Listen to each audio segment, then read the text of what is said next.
les Italiens, les Russes. Les Russes, alors eux, ça a été catastrophique pour eux. Ouais, on en a parlé, mais bon, c'est vrai qu'on n'a peut-être pas incité sur le fait que, vu que le tsar refusait la Banque centrale, il avait compris comment ça fonctionnait. Hein. Voilà. Donc Jacob Schiff avait pris comme prétexte que trop de pogroms étaient organisés en Russie. Pogroms, oui. Donc, on va essayer de mettre au pas le tsar. On va déjà leur mettre sur le dos quelques petites guerres, histoire de les calmer. Contre le Japon, on avait déjà expliqué. On l'a expliqué. Première guerre mondiale où ils vont se battre, ils ont plus une thune, les pauvres. Ils se battent avec des bouts de bois. Ouais. Et après, bon, la fameuse histoire de Lord Kitchener, mais bon, on va pas revenir, sinon on n'a pas fini. Voilà, donc cette révolution russe, donc qui amène la chute du tsar, et qui est, comme par hasard, je veux dire, avec une idéologie, et c'est là où on y reviendra après, quoi. Donc il y a l'idéologie qui est derrière, mais si on veut faire la synthèse, on dira qu'arrivé donc en 1913, c'est 13, la création de la banque de la Fed, c'est décembre 1913, 99 ans 2012, n'est-ce pas? Donc maintenant, il reste encore des pays à mettre au pas, et donc la guerre de 14-18, c'est plus une guerre du pétrole dans un premier temps, on va dire, parce que il faut revenir. Il y a plusieurs aspects, mais le pétrole prend une large place, c'est vrai. Voilà. Alors, le pétrole, à ce moment-là, prend une large place, puisque on sait, maintenant c'est le secret de Polichinelle, que c'est financier, donc ils veulent le pouvoir régalien, donc parce que qui contrôle la monnaie, contrôle les nations. Donc déjà ils l'ont, quasiment. Ils l'ont quasiment. Ensuite, qui contrôle l'énergie contrôle. Alors, le monde, l'argent, c'est le monde. Qui contrôle l'argent contrôle le monde. Qui contrôle l'énergie contrôle les nations.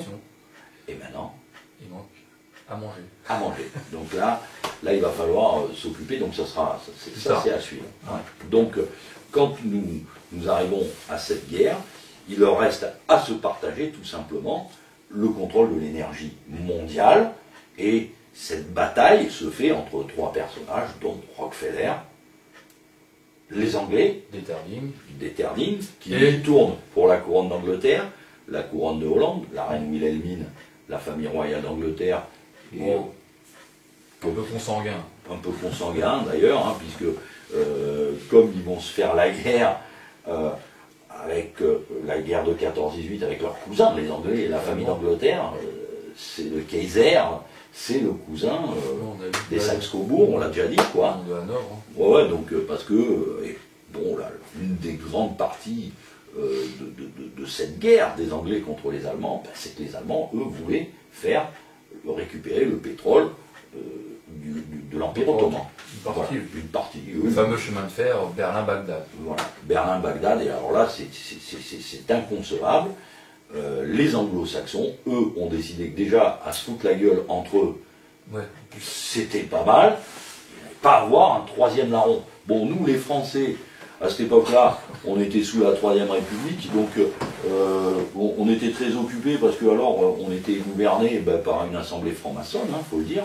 Eux-mêmes le disent, je l'ai déjà montré en conférence, vous voyez, c'est un livre écrit par eux-mêmes, je ne sais pas si on le voit à la caméra, ça s'appelle Histoire de la franc-maçonnerie française, la maçonnerie, Église de la République. Alors ils sont très occupés, eux, ils bouffent du curé, ils n'ont pas fini d'en bouffer encore, et nous on va aller faire une guerre, on sera équipé encore avec des sarbacanes, donc on nous envoie au casse-pipe, mais par contre on n'a pas le droit de toucher au pétrole. Hein, petite anecdote comme ça, quand les Français partent en guerre, ils n'ont pas trop l'outillage, l'équipement pour... Ils n'ont rien. Ils ont rien, ils vont en blanc. D'ailleurs ils font des trous. Ils vont en blanc, en bleu. Ouais, on ne sait même pas pourquoi on y va, d'ailleurs on ne sait même pas ce qu'on va faire dans cette guerre. On n'a rien à y voir puisque c'est une dispute de famille sur le pétrole. Sauf que tout le monde est content d'y aller. Tout le monde y va en champagne. Ça va durer 3 semaines. Bon, ça dure un peu plus longtemps. Un petit peu plus. Mais de toute façon, il n'y a pas de problème, puisque les Américains, eux, financent déjà tout le monde. Hein. Et on peut même revenir à un truc là-dessus. Donc, normalement, les Américains ont une politique isolationniste depuis la fameuse doctrine Monroe. On n'intervient pas. Sauf que cette politique, elle a ses limites, puisque Morgan, la fameuse JP Morgan, ce monsieur-là, extraordinaire aussi, va financer en fait toute la guerre. Bon, Rockefeller va financer un peu les Allemands parce que bon, faut pas trop. Faut se partager un peu. C'est des clients. Donc Morgan, la banque Morgan, selon la loi, n'avait pas le droit d'intervenir, n'avait pas le droit d'aider les différents belligérants. Donc, ils font quand même. Alors non seulement donc, ils prêtent de l'argent, ceux qui organisent tout le commerce des armes, avec les Dupont, les Remington, enfin toute la clique, ils prennent bien sûr 2% sur chaque livraison d'armes, pas exagérer. Non. Et grâce à ça, la Morgan va quand même devenir la banque la plus importante de l'époque, qui vont générer des milliards et des milliards de dollars. Donc une nouvelle fois, on voit bien que la guerre permet à ces financiers non seulement de s'enrichir, mais de détruire le monde. En détruisant le monde, comme on a dit tout à l'heure, on reconstruit, on finance. Voilà. Tout est gagnant. C'est tout gagnant. C'est tout gagnant. C'est tout gagnant. Donc on fait la synthèse. Donc il y a cette guerre qu'on n'a pas expliquée. Là on voit réapparaître des personnages qu'on reverra plus tard, comme Churchill, qui fait une catastrophique sortie aux Dardanelles. Formidable, une catastrophe. Pour revenir sur même Lord Kitchener qui avait dit il ne faut surtout pas faire ça. Cet homme-là était. Non. Il faisait trop de trucs bien, ben il est mort. Non, il est mort. Il a voulu aider les Russes, mais on lui a. Non, il a voulu faire ça, son bateau a malheureusement coulé avant d'arriver en Russie. C'est à la même époque aussi qu'on peut dire, où il y avait une dispute que Rudolf Diesel, qui avait inventé le super diesel, on est toujours dans la guerre des pétroles. Donc c'est à partir de l'invention de diesel qu'on peut considérer que la véritable exploitation du pétrole devient intéressante puisqu'on peut utiliser les huiles lourdes. Puisqu'avant, il y a la fameuse anecdote qui est citée dans Pierre Fontaine, on avait des meilleurs résultats avec l'alcool naturel. L'alcool pur. Ouais. L'alcool pur. D'ailleurs, il y a eu des concours organisés. Une voiture, voilà. Alors, voilà. Et monsieur de Dion-Bouton, qui a gagné, avec de l'alcool, a été déclassé immédiatement. Oui, on lui a quand même fait comprendre que son entreprise était financée par les pétroliers déjà. On lui dit, t'as gagné, mais ce serait bien que t'es déclassé. Voilà, ton alcool, elle était trafiquée. Voilà, donc ça compte pas. Donc c'est le pétrole. On impose le pétrole comme énergie. Voilà, exactement. Le point le plus important de cette guerre, ça a été l'invention de diesel. Voilà. Bon, lui, il a fini flotter dans la Manche. On l'a retrouvé mort. Donc on poursuit, la retraite femme, l'extraordinaire traité de Versailles, qui est divisé en plusieurs traités, mais on va dire traité de Versailles. Et donc, il faut dire, c'est là où ça devient intéressant. Donc on a au traité de Versailles donc une situation, une révolution russe qui a été mise et qui a gagné, quand même, en 1917, qui est une révolution Illuminati, soyons clairs, organisée par des Illuminati. On a tout le monde peut trouver la liste de ces gens cosmopolites, avec une doctrine qui a été mise en place par parce que le marxisme, soyons bien clairs, et le capitalisme sont une invention des financiers. Exactement. Ce que dit d'ailleurs, ce que je conseille aux gens, donc je dis bien, le relisez, bon, on l'a édité en français dans le complot mondial mytho réalité, relisez bien l'interrogatoire de Rakowski. Quand il est interrogé et qu'il est drogué pour pouvoir parler plus, il y a des moments où il est mort de rire des gens qui croient au marxisme. Il dit, mais Marx, de toute façon, vous n'avez jamais rien compris.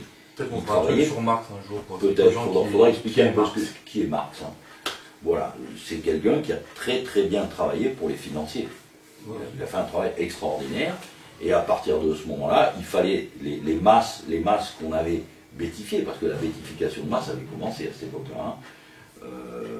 Oui, parce qu'on oublie de dire qu'on avait mis en place, c'est une nouveauté à partir de, on va dire à partir de la révolution, particulièrement de la révolution industrielle, on a commencé à même utiliser ce qu'on n'avait jamais vu, des enfants dans des mines, à mettre en place l'alcoolisme, à multiplier la littérature décadente, ce qu'on a appelé, c'est le début de la pornographie, de l'alcoolisme.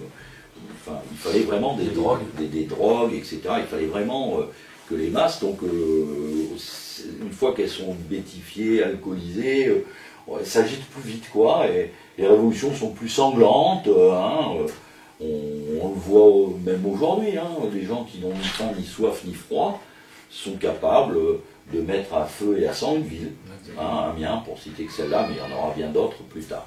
Donc on arrive à ce moment-là, et il y a toujours donc ce problème de ces financiers qui ont mis en place discrètement, un peu avant, je veux dire, la Deuxième Guerre mondiale, 2 superloges, puisque les Illuminés de Bavière, bon, ils s'étaient fait un peu réduire à néant, puisque tout le monde avait compris leur jeu subtil.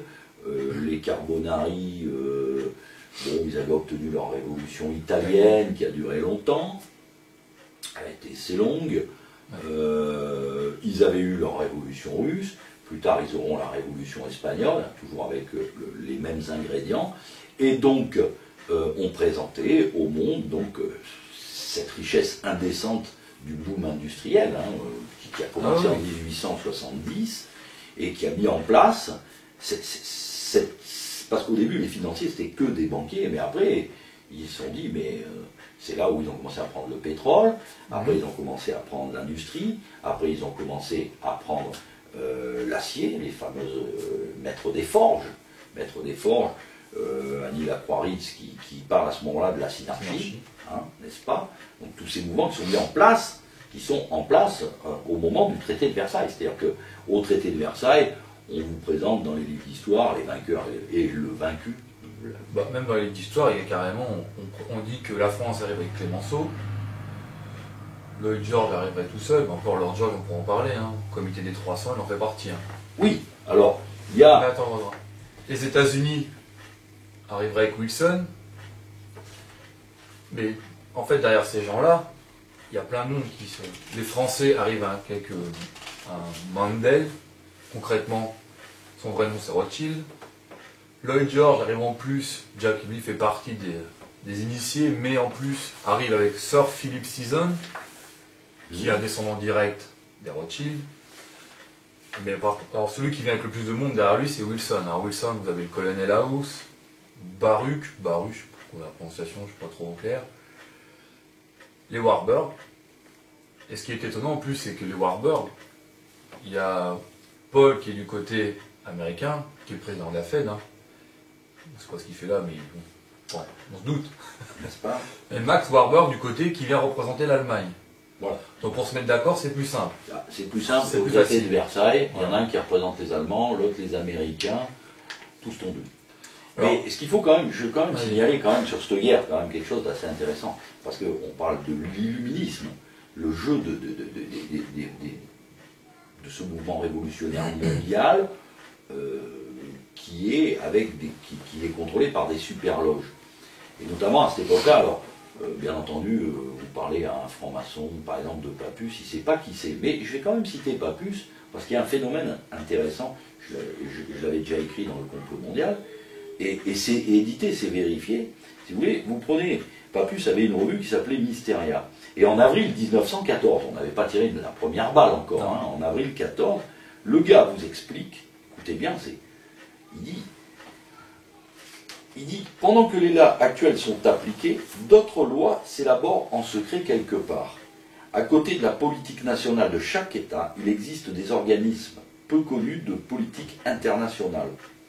Et c'est là que ça devient intéressant, parce que, on va sauter, c'est trop long, et il dit, la disparition de l'Autriche-Hongrie et la constitution des États-Unis d'Europe, après l'écrasement définitif de la féodalité militariste, n'est-ce pas, sont des problèmes qui se posent dans ces conseils internationaux auxquels prennent part, non pas des politiciens de carrière ou des ambassadeurs galonnés, mais quelques hommes modestes, inconnus, quelques grands financiers supérieurs, par leur conception large des actions sociales, aux politiciens orgueilleux qui se figurent, une fois ministres éphémères, gouverner le monde.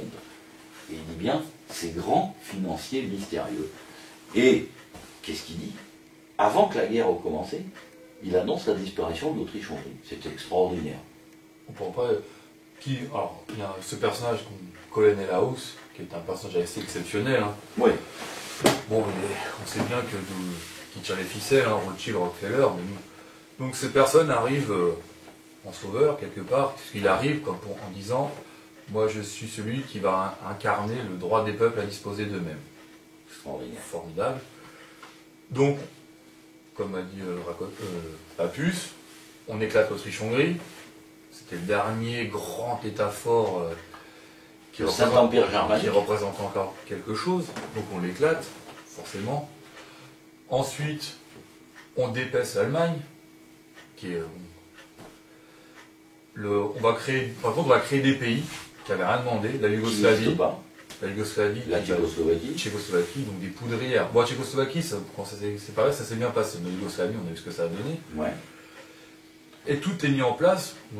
L'Empire ottoman. L'Empire ottoman, c'est à mourir de rire. L'Empire ottoman, en plus, on pourra revenir plus tard qu'on parlera un peu plus du pétrole. Mais, ouais. Donc tout ça est fait. On sème pour récolter la Seconde Guerre mondiale. Ah ben, de toute façon, tout est fait on n'a pas encore pris assez. Voilà, on n'a pas encore pris assez. Il y a encore du bon boulot à faire, puisque d'ailleurs, comme le dit Papus, les États-Unis d'Europe étaient déjà dans leur programme. Bien sûr. Ça va de soi. Il était évident que c'est plus facile de contrôler une Europe avec une banque centrale européenne que d'aller chaque fois discutailler qui avec le roi d'Espagne, qui avec le Duce plus tard. C'était plus facile. On fait des États-Unis d'Europe et une bonne banque européenne qui a même plus de droit régalien. Donc le but en fait c'est de détruire les fameux États-nations qui avaient été mis en place depuis le traité de Westphalie en 1648. Quand à cette époque-là on avait compris que pour que ça se passe bien entre les peuples, il fallait un peuple, un pays. Voilà. Maintenant, un peu les mêmes coutumes, un peu les mêmes us et coutumes, etc. Non, maintenant, mais c'est l'abstraction des droits de l'homme. Voilà, c'est pas le droit des hommes qu'on veut mettre en place. C'est les droits de l'homme. L'homme, une abstraction parfaite. Voilà. Donc tous pareil, on a une différence. Et on est tous d'accord pour cette abstraction. Exactement. Donc, on peut reparler de tous ceux qui étaient présents. Il y avait Gray aussi. Il y avait donc tous les Rothschild qui représentés. Alors, ce qui est intéressant de voir, c'est que derrière ces hommes-là, quand même, il y avait ces fameuses, on peut parler des sociétés secrètes, qui en fait, tous ces hommes-là qui accompagnaient tous les hommes d'État, tous les hommes politiques, en fait, représentaient des sociétés secrètes qui elles-mêmes représentaient les financiers. Voilà. On l'a dit pas plus tout à l'heure. Voilà. Alors, ce qu'il faut rappeler, c'est les deux principales sociétés secrètes de l'État. Il faut les citer. La Round Table, et les Fabians. Alors, les Fabians. Bon, Fabians créé en 1884, voilà. La première. Donc, pour résumer, on pourrait dire que les Fabians, c'est plus ce qu'on appelle le côté vraiment... internationaliste communiste. Puis très ésotérique, par contre. Ah oui, il y a des gens qui sont théosophiques. Ils ont une théosophiques là-dedans, c'est... Ils ont une mystique qui est fabuleuse. C'est beau. C'est une auberge espagnole. Donc ils ont des rites un peu spéciaux. Voilà, il ne faut pas s'étonner aujourd'hui de voir ce qu'on voit. Pas critiquer. Non, on ne va pas critiquer. Et donc la Round Table, qui elle représenterait plus le côté capitaliste. Les WASP. Voilà, on fonce, on détruit, et après on réfléchit.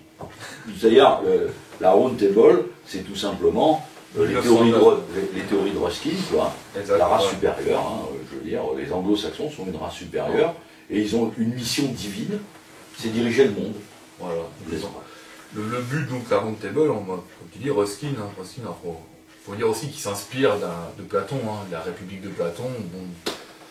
Entre autres, parce qu'après ces gens-là prennent plein de sources. Ouais, mais bon, dans Platon, on voyait bien que l'homme... il y a une élite chez Platon. Il fallait absolument éviter les différends. Déjà dans Platon, on peut le vérifier, on pouvait lire la République de Platon, c'est déjà écrit comme ça. Voilà. Les femmes pouvaient faire la guerre, enfin bref. Donc la Round Table, ce qui est intéressant derrière tout ça, c'est qu'eux, ils veulent mettre en place ce qu'on appelle l'empire informel. Voilà. L'empire informel, ça veut dire quoi? Ça veut dire en fait, on n'a pas besoin des colonies pour diriger. Le tout, c'est qu'on met en place des gens dans chaque pays et qui nous servent. Voilà. C'est ça. L'économie, ça sert à rien. Par contre, on va diriger d'une main de fer l'économie. On va dire, on parle d'économie, un peu de corruption, mais bon, ça, c'est normal. Un peu de meurtre. Voilà, en fait, cet empire informel va se mettre en place quelques temps après. Il y aura le Commonwealth, tous les dominions, l'Australie, le Canada, qui resteront sous l'empire anglais. Même l'Inde, la Chine, allons-y. Alors, bon, parce qu'on peut parler de l'Afrique du Sud, la guerre des Boers, parce que derrière ça, il y a cet homme-là, Cecil Rhodes, ce fameux Cecil Rhodes, qui va être... Derrière, la dernière catastrophe qu'il vient d'avoir en Afrique du Sud, où il y a 35 mineurs qui se font tuer, Les mecs, qu'est-ce qu'ils font? Ils sont là pour gratter, ramener quelque chose du trou et payer une misère. Donc on peut mettre l'apartheid en place ou, soi-disant, le gouvernement national, d'union nationale qu'ils ont mis à partir de la libération après Mandela. Donc là, vous voyez, on peut dire qu'il y a des gens qui avaient des méchants racistes blancs avant. Maintenant, il y a un gouvernement d'union populaire où tout le monde est représenté. Mais de toute façon, le mineur, il est toujours dans la mine, sous-payé. Et s'il ouvre, avant on disait que c'était des blancs qui tiraient sur des noirs, mais là c'est des noirs qui ont tiré sur des noirs. Qui c'est qui a gagné? Il faudrait se demander à qui appartient cette mine et qui c'est qui prend les bénéfices de la mine. De toute façon, dans tous les cas, le peuple est toujours victime. Ça, qu'on soit turc, qu'on soit grec, qu'on soit français, c'est nous qui peuvent se mettre dessus, de toute façon, c'est au taf et sous-payé. Avec de l'argent qui n'existe pas. L'argent virtuel. Voilà. En plus, ils se battent pour quelque chose de virtuel. Je t'ai coupé un peu, continue. Donc Cecil Rhodes, lui, il sort en Afrique du Sud, c'est là où Rothschild va le financer. Bon, il va financer la guerre des Boers. Lui, son but, c'est de récupérer de l'or, des diamants, et dans l'absolu, son but, c'est de créer un axe, le canal de Suez, Cap de Bonne-Espérance, dans lequel il va récupérer, donc j'ai dit l'or, diamant, et après, le pétrole. Mais il met surtout en place également, et il a été repris par Milner, c'est-à-dire qu'il décide de former des élites. Ah oui, alors Oxford. Ah non, Oxford Cambridge, c'est plus les Fabians.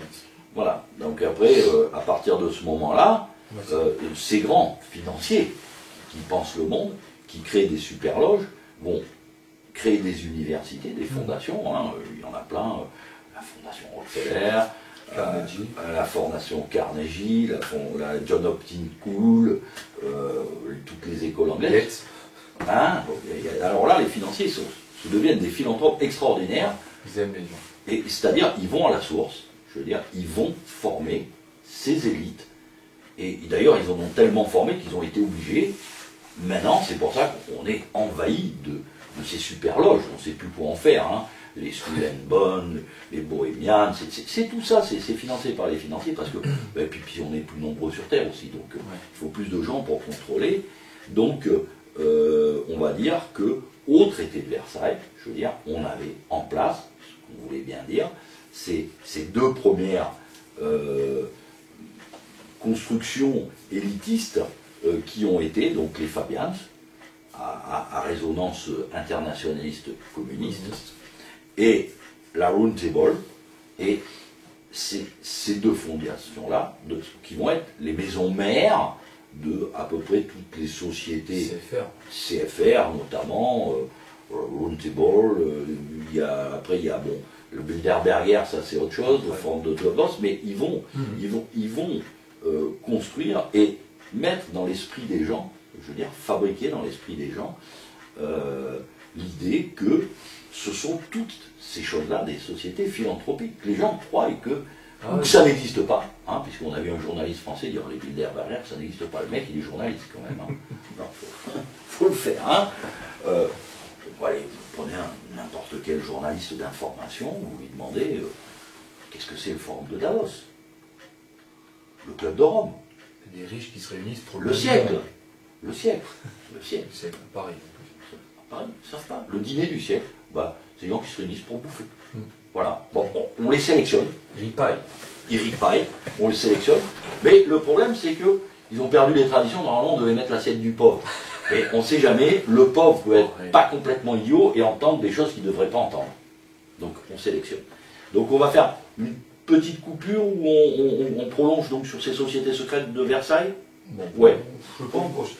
Juste un petit truc quand même, parce que derrière ça, il y a autre chose qui est mis en place à la fin du XIXe siècle, par Thomas Herzog quand même.